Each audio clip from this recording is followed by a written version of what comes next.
First and foremost, I'd like to apologize to the courts for appearing before them today. I'd like to apologize to the victim in this case. I'm not going to use alcohol or drugs as an excuse for anything. However, alcohol was a main factor in this case. But I take full responsibility for my actions because I chose to make the irresponsible decision consuming too much alcohol than I could handle, causing poor, regretful choices leading to my incarceration. I've read the police reports and feel ashamed, embarrassed, and hurt because that's not the person I am. And I wouldn't be standing here today if I would have just been more responsible. I have 4 younger children that I've let down because of being locked away from them, missing out on watching them grow, having to deal with that as a heartache alone. The only thing I can do now is work on myself while incarcerated, take advantage of all programs they offer, and become a better man and a better father, and not give up doing so. I have to make this my last time in jail, and I plan to. I'm sincerely remorseful to my victim in this case, letting her down when I was supposed to be a father figure in her life. I beat myself up over this every day. Over this, wishing I could take it all back. I just hope she grow up in life and leave this in the past, and that it doesn't affect her future. Again, I'm sorry to everyone I caused pain to in this case. Thank you. Why did you call her after you were in jail? Because I was told by the detective I was allowed to. Okay. I didn't call her, I called my wife and she answered the phone. All right. And what contact did you have with her about retracting her statement or modifying her statement? It wasn't retracting. We talked about counseling, going to counseling and stuff, because that was something that they was talking about making them do, and something she said she didn't want to do. Well, trying to, whether directly contacting her or contacting her through your wife, was wholly inappropriate. And it was further evidence of you trying to take advantage of her at that young age, like you did when this happened.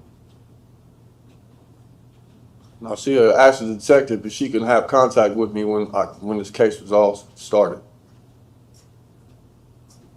Then when I went to my preliminary hearing on February 11th, I asked the detective and he told me the same thing. All right. Well, you're experienced enough in the system to have the wisdom that you shouldn't have been contacting her. Okay.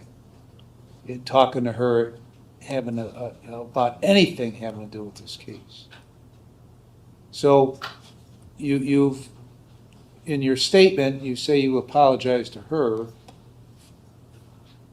but then in the pre-sentence report you talk about how you don't believe you did everything you're accused of doing and wanted to take this to trial. What's that all about?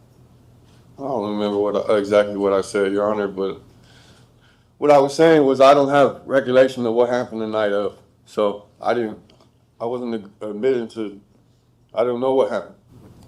So did you or didn't you do this stuff? Yes. Okay. And I got to tell you, it doesn't get much worse than this kind of stuff. I understand. And I would note in the record that in 2009 or 2010, you were sentenced to prison on a burglary, released on judicial release, and then returned to prison after a violation of the judicial release. And you were released January 7th of 13. You went back to prison on another case on May 1st of 13 and got out in August. Went to prison on an attempted burglary, trespass and a habitation, breaking and entering June 23 of 16 through August 5 of 18. A whole bunch of theft offenses between that last prison sentence and where you are today. So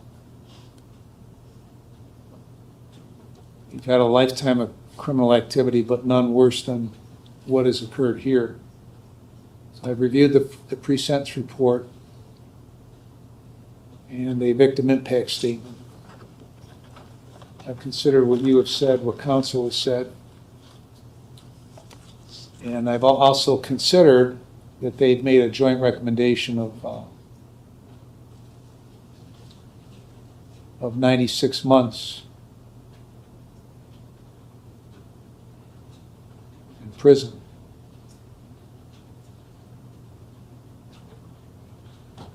And so on count, and I've considered all the provisions in 29, 29, 11, 29, 29, 12, 13, and 14.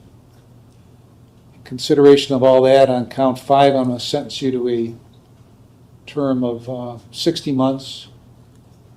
On count 6, I'm going to sentence you to a term of 60 months that will be consecutive to one another with credit for 143 days. And consecutive sentences are necessary to protect the public from future crime by you and for appropriate punishment. All right, get out, man. Come on, man. Sit Me, man. Stay down. No, man. Get me the out of here, man. Judge. Come on. And- Fuck, took my plea back, man. Get me the out of here, man.